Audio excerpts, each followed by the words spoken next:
I remember I had gone to Six Flags with the family, and there was a new roller coaster, lots of publicity because it was, in my memory, the first of its kind, the Superman where you kind of lay out. And the family, Robin and I, are juggling kids and who's riding what, and every now and then one of us gets an opportunity to, hey, can we go check this out? So I said, I really would like to try this new roller coaster. So I'm standing there in line, anxious about Robin and the kids, and it's 40 minutes, 50 minutes, and the clouds are starting to come in, and there's a little thunder rumbling, and I hear people like looking at their phone, hey, check out this storm, it's coming this way. And I get up the stairs, and I'm really excited to check this thing out. I've been hearing about it, I've heard people talk about it.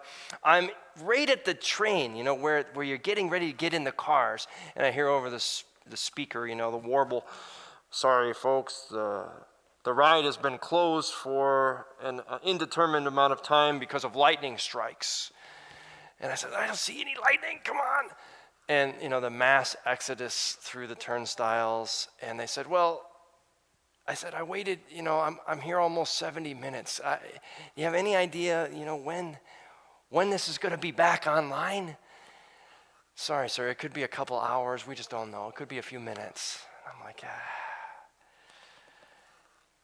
And I wonder, as I'm reading through this text today in Mark's Gospel, people have heard, some of them experienced Jesus in the synagogue, casting out this demonic. They've heard him talk, not in the ways that are, high, pious fluff, this unattainable pedestal of faith and do's and don'ts that the scribes and religious leaders have been talking about, but speaking to them in story about casting nets and kneading dough, and the kingdom of God is like sowing your seeds, and a farmer and tenant workers, and he's talking about our day-to-day lives and connecting the kingdom of God with the here and now as I'm experiencing life in a way that speaks to me.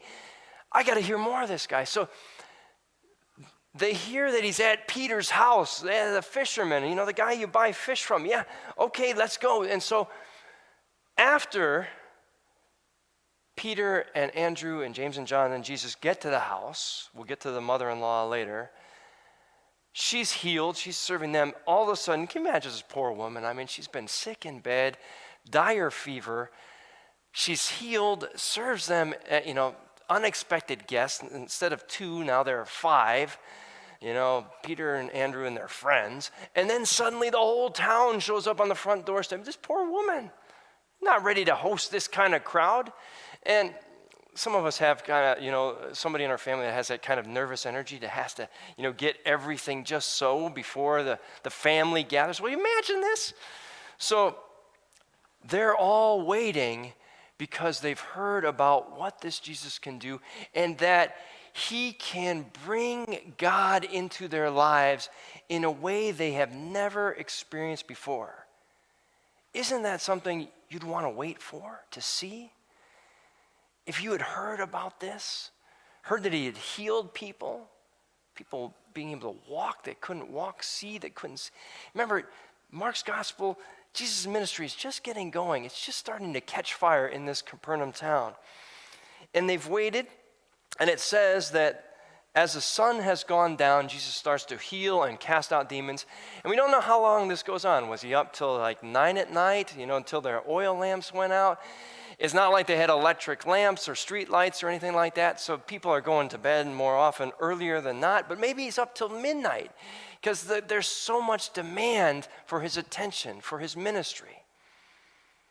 Finally, he goes to bed, and in the morning, when Peter and Andrew rise and they hear some commotion of people outside, they look out and there's tent city because some people just haven't gone home yet. And Jesus is not where he was when he went to bed. He's not anywhere in the house. Where is he? And there's this panic. Because part of me, if I put myself in Peter's shoes, thinks, okay, just a week ago, I'm cleaning out fish guts from nets. People know me because I'm the guy who might give them a good deal on some fresh fish. But now the whole town, people who wouldn't give me the time of day because I'm not of their social class or their economic category, but have heard about the power of this friend of mine, Jesus, who's at my house, and now suddenly everybody in town, everybody I've grown up with, all my customers are there. I picture, Flounder in Animal House. This is going to be great. They have this personal vested interest. Now they are with Jesus, and he's in their home, and they're in demand. People, let's be honest, that shadow side of themselves, to be wanted, to be valued, to fit in, to be respected, all of a sudden, these guys and their friend from Nazareth, a place that most people couldn't find on a map, has suddenly created this energy. It's almost as if, in a modern day example, they just won the lottery, and suddenly people have heard what is happening at their house, and people are coming out of the woodwork to see if they can be part of it. And Andrew and Peter and James and John, I suspect, aren't immune to it. So their first reaction, this tension that I find as I read this text this time, was this tension to want to be loved, to be popular, to fit in, to be approved by others, want to be liked and cherished and valued, because all of us at some level have a human need to be loved and valued. But the disciples want to be known in a way that they haven't been known. They want to be, I think they want to be popular. And this tension of Jesus who won't be pinned down by their personal desires or agendas. He's not here. What do you mean he's not here? There's nothing open. Where could he possibly be? And they go hunting for Jesus. And it strikes me powerfully that then when they find Jesus in solitude, clearly praying, there isn't a line in there that says the disciples hung back for a minute to decide, should we interrupt him? Because it's clear that he's trying to commune with God. It's clear that he's trying to recharge his batteries a little bit. It's clear he's having a moment, a holy moment of solitude. No, it says, basically they rushed in like a bull in a china shop and were, just exasperated. Everybody's looking for you. Oh, thank God we found you, because everybody's back and they're in lines waiting. We kind of organize people in groups. We try to give them a little bit of breakfast, but it's more than we can handle. And unless you go back there, Jesus, and heal these folks, the text doesn't say this, but just imagine, Jesus holds up a hand and says, no, guys, thanks, but no, we're going to go on to a next town because that's what I've come to do. Continue to move forward in preaching and in healing and bringing people, casting this net wider. Could you imagine Peter and Andrew hearing this? But we've grown up with these people. These are our neighbors. These are our customers. If you don't show back up there, they're going to be disappointed. They're going to blame us. They're going to be upset with us because the main attraction is gone and it's our fault. We didn't bring you back. We told everybody.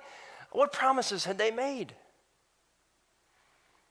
And this tension of what we want as human beings and the images we try to uphold versus what God calls us to. There's this British sitcom called Keeping Up Appearances, which is a great show. And the matriarch of the family is always trying to be this prim and very proper, kind of hoity-toity British lady who wants all of her neighbors to know just how together her family is and how perfect everything is and how polite and well-mannered she is.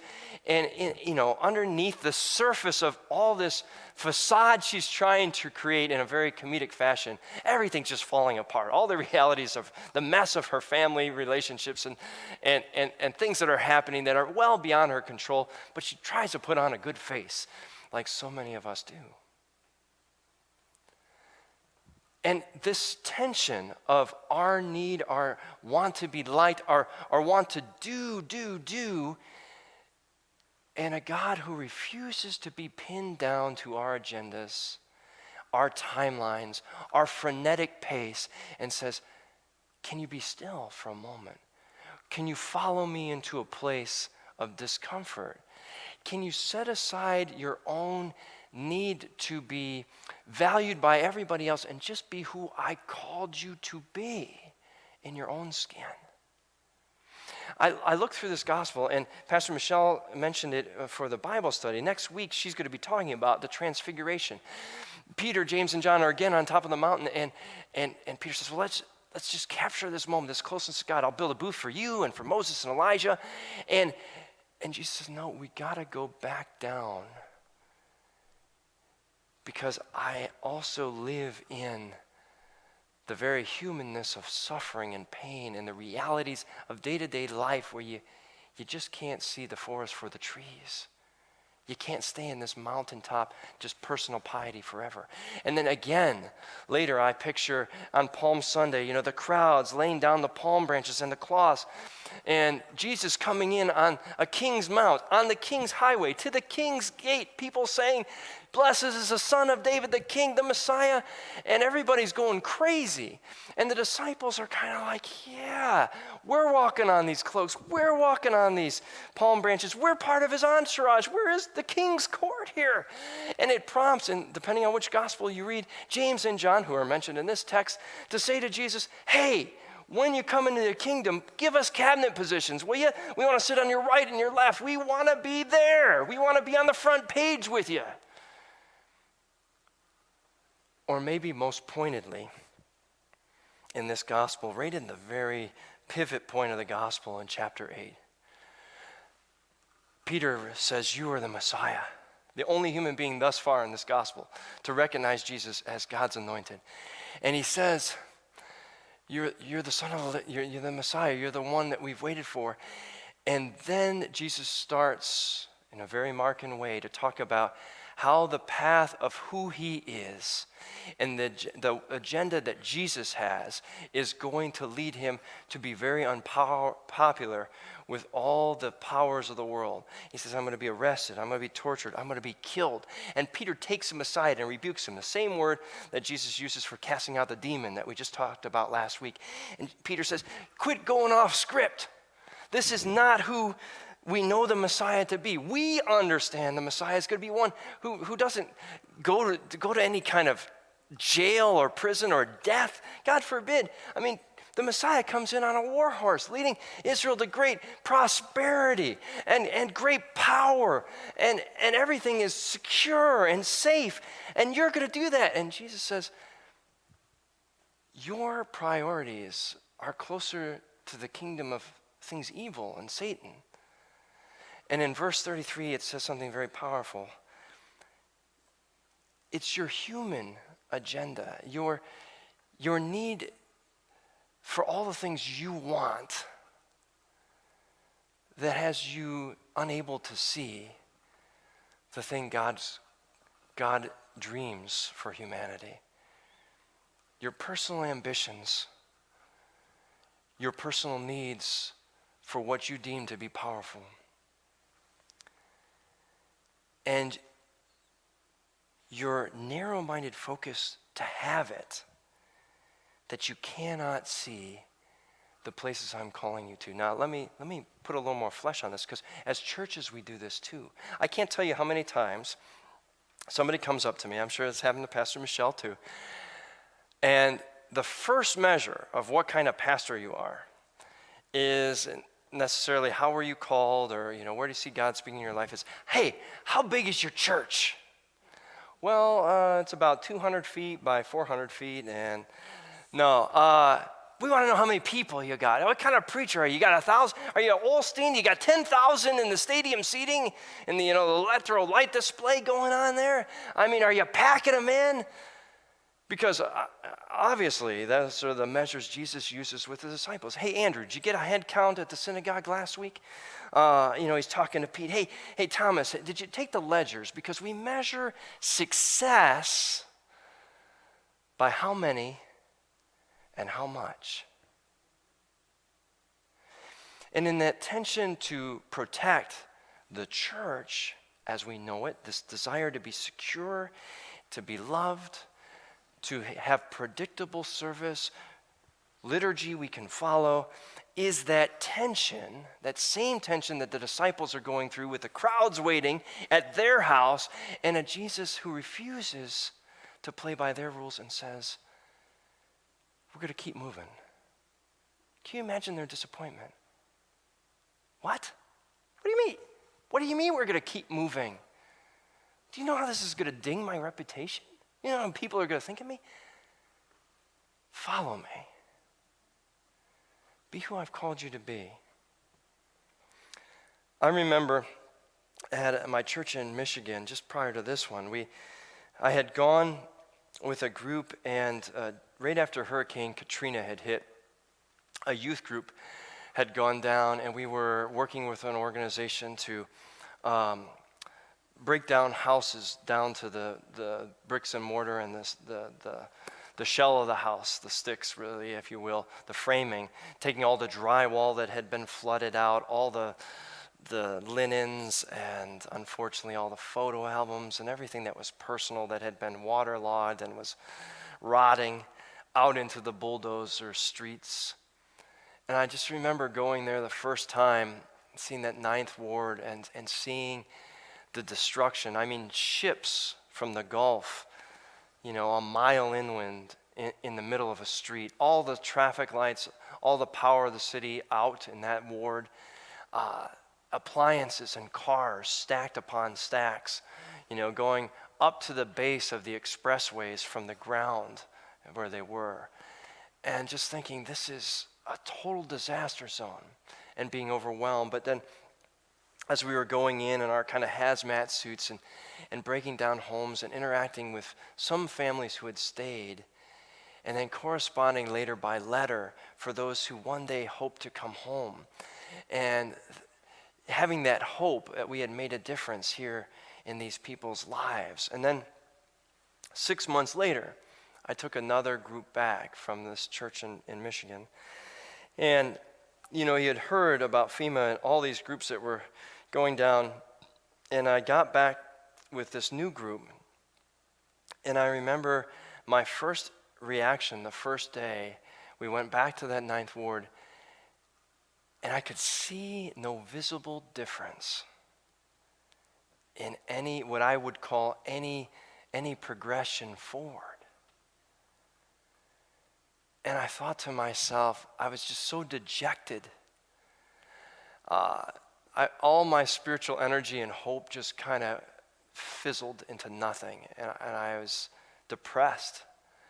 And the group in our debriefing time at night, when we were praying and talking about the day, I shared with them, the strength of the first trip and my hopefulness, and then coming back and seeing no noticeable difference and thinking, how are we ever going to tackle this overwhelming need? And I think how many of us, when we look at the pandemic and social isolation, missing being together, I think about personally being in worship and not having the energy of all of you here and feeling the Spirit moving as we are gathered together.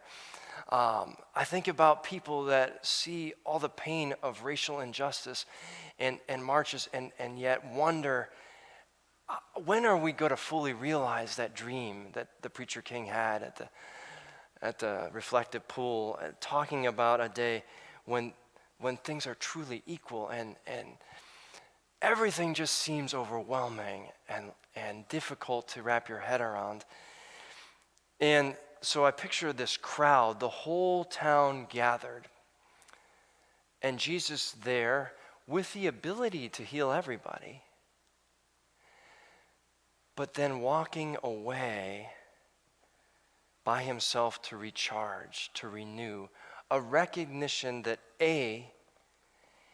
his ministry wasn't hinging upon fixing all of our problems. And the second piece, that there is an inhale of preparation and work, and then there's that very Sabbath rhythm of life exhale that is needed. 6 days God created, but then God rested because God had to.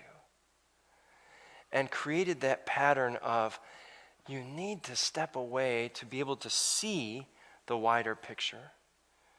To have in that old Nibirian prayer the serenity, the wisdom, and the discernment to know what you can change, what you cannot, what's not in your power, and the wisdom to know the difference. And I don't know about you or how you're holding up right now, but I know that for me, as an extroverted person,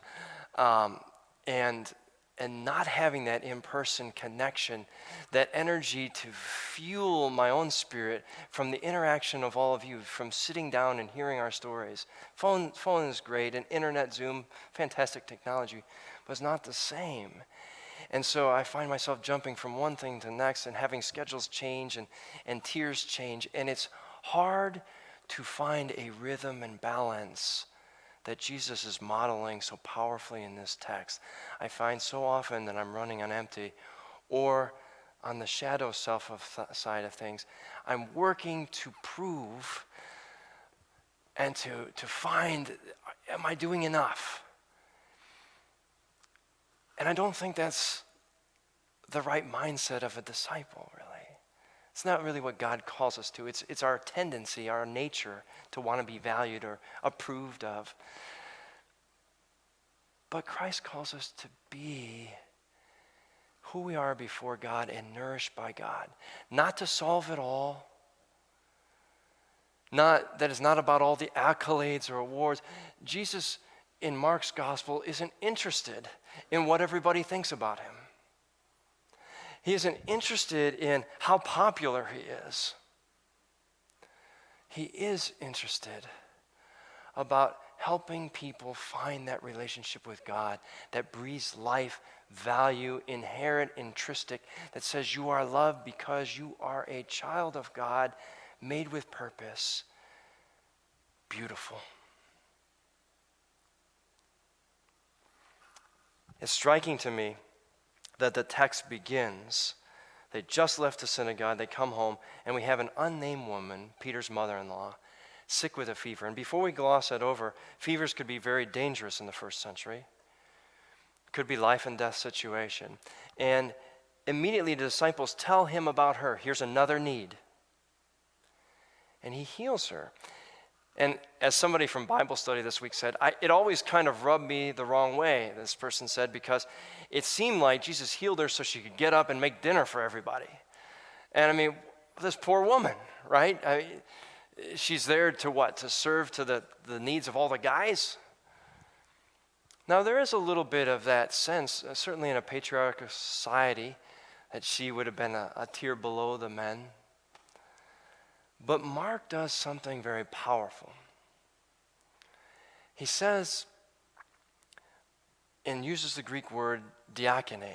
She serves them, and that word diakone is in a selfless, kind of God-centered way, recognizing, being aware of yourself, but you are then thinking about how can I share this love, joy, gratitude of God with others. And so that diakone is really grounded in God. By the way, Mark never uses it to describe the disciples. Huh? Yeah, Peter and Andrew and James and John, none of them. Thomas, Nathaniel, none of them. But at the cross, it says that there is a group of women gathered who have diakone, who have served this selfless kind of way, who have recognized who Jesus is, and who have sustained his ministry, his ability to reach out to people. As he's traveled from place to place, they have followed. They have not said, you've got to stay here. We've got a crowd of people. Our reputations are on the line. No, they've just gone. They haven't made a name for themselves. Their names aren't even printed. But Jesus' ministry couldn't happen without them. And I just wonder if maybe this mother-in-law of Peter is one of them. From the beginning of his ministry to his dying moments saying, I know who you are. And in my life, my breath, my song, the rhythm of my life isn't going to be trying to keep up the appearances or the rat race of what I've got, where I live, what kind of car I drive, all that kind of superficial stuff on the surface, but really grounded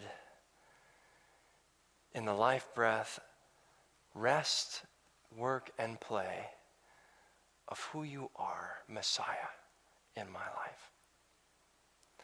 In this moment of pandemic, as we have an annual meeting to talk about the work of the church, maybe we need that model of Christ stepping away, taking a moment to reflect, to pray, to recharge, and to not be pigeonholed into any one agenda, but the mission of relationship and connecting people to God that will not be stopped. Let's start there. And I pray that this text, wherever it finds you this day, in all the cacophony of life that's happening, however depleted or energized you are, that it begins and ends with Christ. Amen.